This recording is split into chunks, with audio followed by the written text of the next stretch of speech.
Title 10 Signs Your Mental Health is Getting Worse. The title sounds dramatic, but it's actually about the subtle ways your brain starts acting a little off. Not movie-style breakdowns, not throwing furniture through windows while yelling at the moon. Real mental decline is sneakier than that. It's more like your brain slowly turning into a weird roommate, one that stops doing the dishes, overthinks everything you say, and occasionally decides that answering a simple text message is a task equivalent to climbing Mount Everest. These signs aren't always obvious. Sometimes they look like laziness, sometimes they feel like personality changes, and sometimes they just seem like one of those phases, but your brain is actually waving a tiny red flag. Let's get right into it. Number 10. Everything feels exhausting. Imagine waking up after 8 hours of sleep and somehow feeling like you just ran a marathon in wet cement uphill. That's mental fatigue, and it's one of the earliest warning signs that your mental health is slipping. Normal tiredness is physical. You mow the lawn, lift some boxes, or accidentally agree to help a friend move, and your body says, yeah, we are done here. Mental fatigue is weirder. You haven't done anything particularly difficult. Maybe you answered a few emails, talked to people, and reheated leftover pizza. Yet somehow, your brain feels like it just processed 14 tax audits and an emotional breakup. That's because stress, anxiety, and depression quietly hijack your brain's energy systems. Your brain already burns about 20% of your body's total energy just existing. When it's busy overthinking, worrying, replaying conversations from 2009, and running imaginary disaster simulations, that energy demand skyrockets.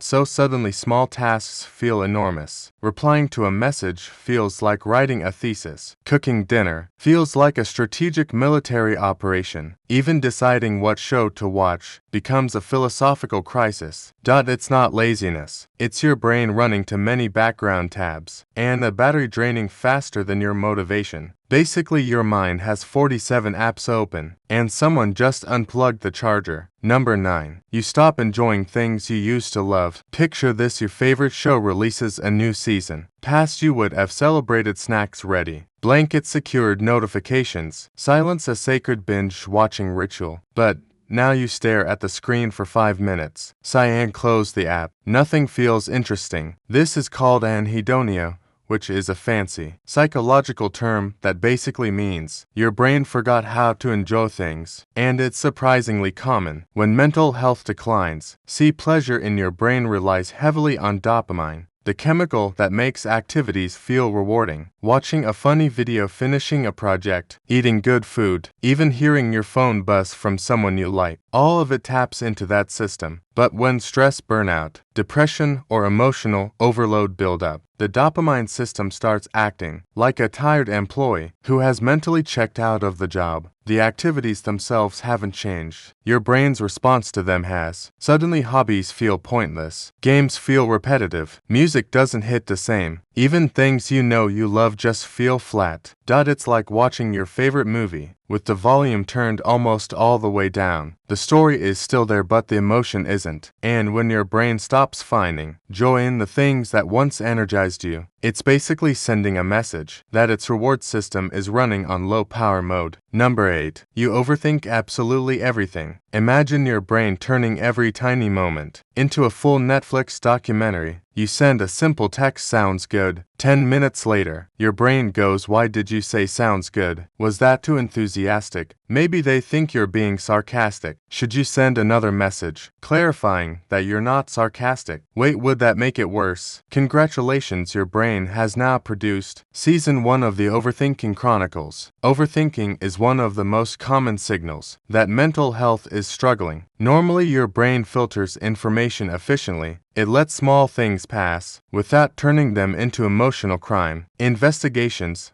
But when anxiety creeps in, that filter breaks. Suddenly every conversation becomes evidence. Every silence feels suspicious. Every tiny mistake feels like social catastrophe. Your brain is trying to protect you by predicting threats, but it gets stuck in overdrive. It starts analyzing past events, future possibilities, imaginary arguments, and hypothetical disasters that statistically will never happen. It's like having a security guard who sees danger everywhere. Someone didn't respond to your message. Clearly you ruined the friendship. Your boss said good work instead of great work. Career over. You waved at someone who wasn't waving at you. Time to move to another country. Overthinking doesn't make you more prepared. It just makes your brain exhausted. And ironically, the more you analyze every little detail, the less clearly you actually think. Your mind becomes a detective, investigating crimes that never happened. Number 7. Your sleep becomes weird. Sleep and mental health are basically best friends. When one gets weird, the other usually follows. Maybe you suddenly can't fall asleep because your brain decides midnight is the perfect time to replay every awkward moment you've experienced since kindergarten. Or maybe the opposite happens. You start sleeping way too much. 10 hours, 12 hours, maybe even those strange afternoon naps, where you wake up confused about what year it is. Both patterns can signal that your mental health is slipping. When you're stressed or anxious, your brain stays on high alert. Cortisol levels stay elevated, making it harder to relax enough to fall asleep. Your brain thinks it's guarding you from danger, even though the only danger is a mildly awkward email you sent 3 days ago. On the flip side, depression often pushes the brain toward excessive sleep because it's trying to escape emotional exhaustion. Sleep becomes a temporary shutdown button. But here's the catch. Poor sleep makes mental health worse. Lack of sleep increases emotional sensitivity, reduces concentration, and makes stress hit harder, which then makes sleep even worse. It's a vicious cycle, where your brain becomes both the problem and the victim. Basically, your mind is trying to reboot, but someone keeps unplugging the system halfway through. Number 6. Small things irritate you way too much. Imagine dropping a spoon, not a big deal, right? But suddenly your brain reacts like the spoon personally insulted your ancestors. You sigh dramatically, maybe mutter something under your breath, maybe stare at the ceiling like the universe itself is mocking you. When your mental health is slipping, your emotional tolerance shrinks dramatically. Things that normally wouldn't bother you suddenly feel unbearable. Someone chewing too loudly, your phone battery hitting 12%. A slow walker blocking the sidewalk like they're starring in a nature documentary about migrating turtles. None of these are actual problems, but when your brain is already overloaded with stress or emotional strain, it has less capacity to regulate reactions. Normally, your prefrontal cortex, the calm, rational manager of your brain, keeps things balanced. It says relax, it's just a spoon. But when you're mentally overwhelmed, that manager basically clocks out early. Now the emotional part of your brain takes over, and it has the maturity level of a toddler who just discovered gravity. Zero small frustrations trigger big reactions. You're not suddenly a grumpy person. Your brain is just running out of emotional RM. And when the system is overloaded, even tiny annoyances start crashing the program. No. 5. You start avoiding people. Humans are social creatures. Your brain literally evolved to connect with other humans. Conversation, laughter, and shared experiences all trigger chemicals that help regulate mood. But when mental health declines, social interaction can start feeling exhausting. First, it's subtle. You cancel one plan because you are too tired. Then you delay replying to messages. Then you start ignoring calls. Eventually, your phone becomes something you stare at, like it's a bill collector. Avoiding people often happens because your brain is overwhelmed. Social interaction requires energy, listening, responding, reading facial expressions, managing emotions. When you're mentally drained, even casual conversation can feel like performing in a play you didn't rehearse. For depression, can also create something called social withdrawal. Your brain convinces you that being alone is safer, easier, less stressful. But here's the ironic twist. Isolation usually makes mental health worse. Humans need connection, the same way plants need sunlight. Without it, things start to wilt. S0. When you start slowly disappearing from conversations, plans, and social circles, it's often a sign your brain is trying to protect itself by accidentally cutting itself off from the very thing that helps it heal. Number 4. Your focus completely falls apart. Imagine trying to read a single paragraph, one paragraph, but somehow your brain wanders off halfway through the second sentence. Suddenly you're thinking about lunch, then your brain jumps to a random memory from 2016. Then it starts planning a conversation that will probably never happen. 10 minutes later, you realize you haven't absorbed a single word. Mental health struggles often destroy concentration. Your brain is designed to focus, best when it's calm and regulated, but stress, anxiety, and depression flood the brain with emotional noise. It's like trying to listen to a podcast while 10 different radios are playing in the background. The prefrontal cortex, the part responsible for focus, decision-making, and problem-solving, starts working less efficiently when you're under chronic stress. Meanwhile, the emotional centers of the brain become louder and more dominant. So instead of focusing on the task in front of you, your brain keeps jumping to worries, fears, intrusive thoughts, or random distractions. This is why even simple tasks suddenly feel difficult. Reading becomes slow, work takes twice as long. Simple decisions feel overwhelming. Your brain isn't broken.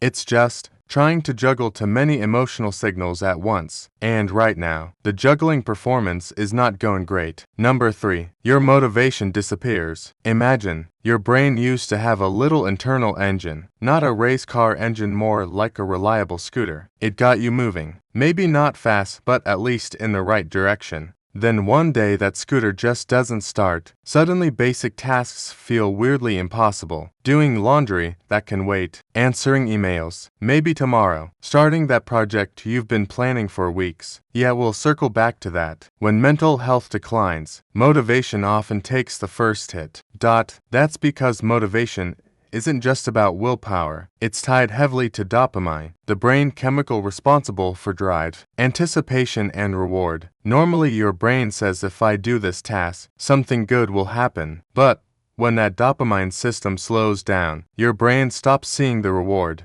So tasks feel pointless before you even begin them. It's like your brain looks at a to-do list and says, cool, but what's the emotional payoff here? And if the answer is none, the brain basically hits the snooze button. People often mistake this for laziness, but laziness is not wanting to do something. Losing motivation is wanting to want to do something, but your brain refusing to cooperate. Basically, your mental engine is still there. It just ran out of fuel. Number 2. You feel emotionally numb sometimes. Declining mental health doesn't feel dramatic. It feels empty, not sadness, not panic, not anger. Just nothing. Imagine watching something that normally makes you laugh and feeling zero reaction. Or hearing good news and thinking that's nice. In the exact same tone, you'd use to comment on the weather. Emotional numbness happens when your brain becomes overloaded for too long. When stress, anxiety, or sadness reach a certain threshold, the brain sometimes protects itself by dulling emotions altogether. Think of it like emotional shock absorbers. Instead of feeling intense pain, the brain reduces all emotional signals, including positive ones. That's why numbness can be confusing. You're not necessarily miserable, but you're also not really present. Experiences feel distant, like you're watching life through a slightly foggy window. Conversations happen around you, events unfold, people laugh, and you're there physically, but emotionally, somewhere in the background. Your brain basically hit the emergency brake on feelings, and while that can temporarily protect you from emotional overload, staying in that numb state for too long can make life feel strangely hollow. Number 1. You start feeling hopeless about the future. Here's one of the most serious warning signs. Your brain starts telling you that nothing will ever improve, not just today, not just this week, ever. Hope is a powerful psychological fuel. It helps your brain tolerate stress because it believes things can eventually get better. But when mental health declines deeply, that hope system starts to fade. Your brain begins predicting a permanently negative future. Goals start to feel pointless. Plans feel meaningless. Even good opportunities can feel like they won't matter. This happens because depression and chronic stress distort the brain's ability to imagine positive outcomes. The mind becomes biased toward worst-case scenarios. It's like having a weather forecast in your head that only predicts storms, even on sunny days. And when the brain believes the future holds nothing, good motivation, joy, and curiosity start to disappear along with it. But Here's the important thing. Hopelessness is not a prophecy. It's a symptom. It's your brain's way of saying it's overwhelmed, exhausted, and needs support, not proof that life is actually doomed. Your brain can recover, but ignoring the warning signs makes the road harder, because mental health rarely collapses all at once. It usually declines quietly, one small signal at a time. That's all for today. I'll be making similar videos in the future. Subscribe to see them.